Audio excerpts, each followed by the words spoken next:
Okay, so let's talk about, if I got a student council, it's got 15 students. So how can you choose a committee? So, right, there's no ranking on a committee from the 15 people. So that's a combination of 15, choose 6, right? And another way to write this is to do 15, choose 6, like that.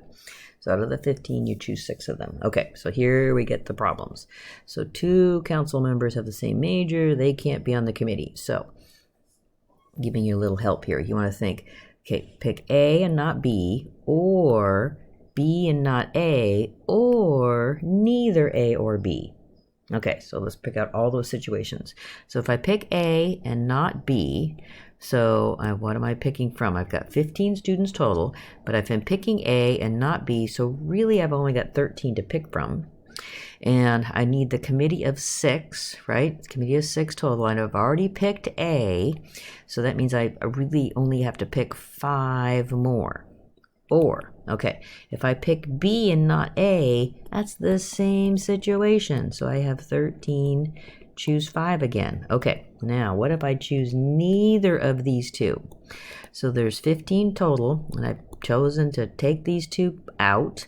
So I only have 13 to choose from, and then I need to pick out my 6 that are on the committee. Okay, so I want to give you another way you could do this.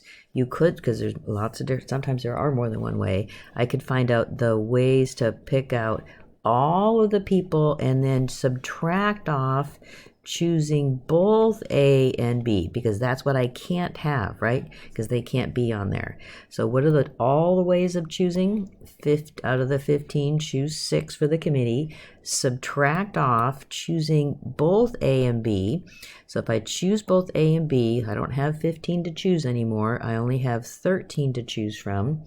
And if I've already chosen A and B on this committee of 6, I only have 4 left. So these two numbers, this number here and this number here, they're the same of 4290. So you can go check that. Your calculator does this combination under the probability mode. All right, so I want you to do this one.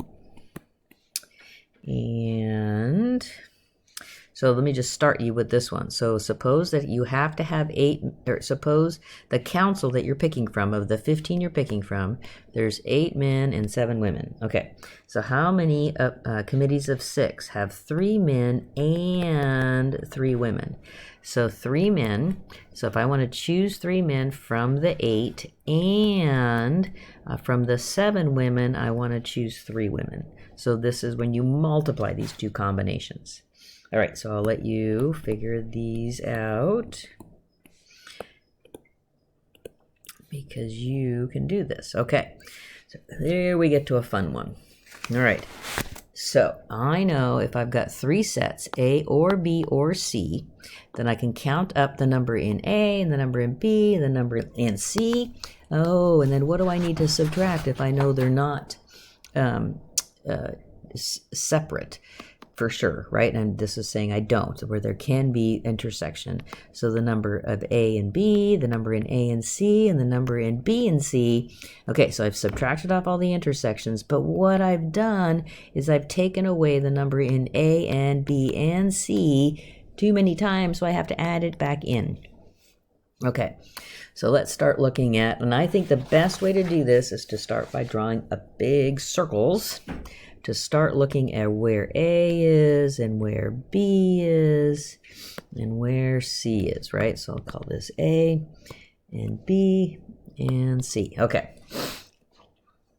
Oh, actually, I'm going to switch it because I have a picture drawn here and I want to use my picture, and there we go. Okay. So in all of A is 21. So I'm not going to put it inside. I'm going to put it out here. In all of B is 21.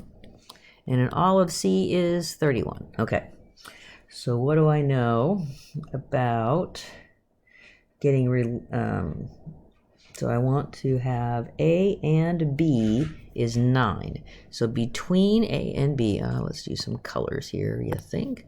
So between A and B, so this part here has to be 9, right? So this little area in here is A and B and C, right? So So I don't know that yet.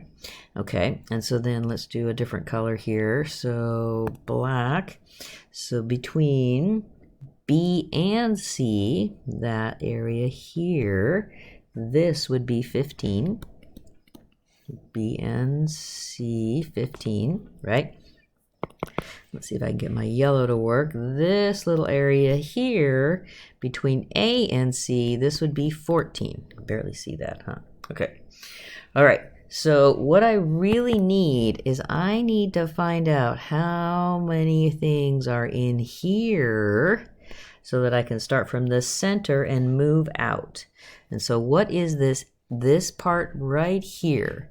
So I have all the information about everything else except that, correct? So let's go and figure out, and they tell me that if you get relief from at least one of the drugs, that means one, the or, right? That's this side. Okay, so let's come down here. I might have some room here. So, yeah, let me just write it again. So A or B or C. So that's going to be 41, right? Gets relief from A or B, at least one of the drugs. So it's going to be the number in A plus the number in B plus the number in C minus the number in A and B minus the number in A and C minus the number in B and C, and then add on the number in A and B and C. Okay, so this side here, let me just bring it down, 41. So the number in A is 21. The number in B is 21. The number in C is 31. Okay, so now I'm going to subtract off the number in A and B, that's 9. Subtract that's the number in A and C, that's 14. And the number in B and C, that's 15. And I'm going to add on this, which I don't know. So that's what I'm solving for, right? So if I move all these numbers over to the other side, I find that number is 6. A and B and C. Okay, so this is really what you need to know first, even though it's part C of the problem. That's what I needed first. So I need to know that's 6. Okay, so now let's go back out to what we knew, that this whole red area here was 9. And so if that's 6, this has to be 3, correct? Okay, so let's go continue on with these other ones. Okay, so this black area has to be 15. So since that's 6, that's 9. Okay, and so let's come over. Can you even read the yellow? I don't think you can. Okay, so let's change it to green. So this green here was 14. Okay, so this is 6, so this has to be 8. Okay, so it has to start from this, finding out what this is first, then working these little slivers. Now I'm going to go figure out what number goes right here. Okay, so what do I have? I have to know all of this here, right? All of this is supposed to be 21. So what do I have? I've got 8 and 6 and 3, so that's 14 and 17. So 17 is right here, so how much can be left here? So all of that's in A is 21, only 4, right? Only 4 there. Okay, so all that's in this circle, right? So all that's in the whole circle has got to be 21. So what do I have here? I've got 9 and 9 is 18. And I've got 21 total, so the only thing that can be out here is 3. C has 31, right? C has 31, so all out here, oops, trying to get a different color here. All this out here has to, with including these, right? So this and this and this. So this gives me 15 and 8, 23. So if I take away from 31, I only have 8 left out here. Okay. Whew. Okay, so I've got all my circles. And how many receive relief from no drug? What? All right, so let's go back to the beginning of the story. So here's A, B, and C. And we found out that 41 was this, right? Got relief from at least one of them. But let's read the words again. 50 people. So if I had a whole big picture, there should be 50 people in here. But I know that the ones in the circles, right? So 50 take away 41, because 41 are the number that's in A or B or C. So that means 9. 9 received relief from absolutely no drug.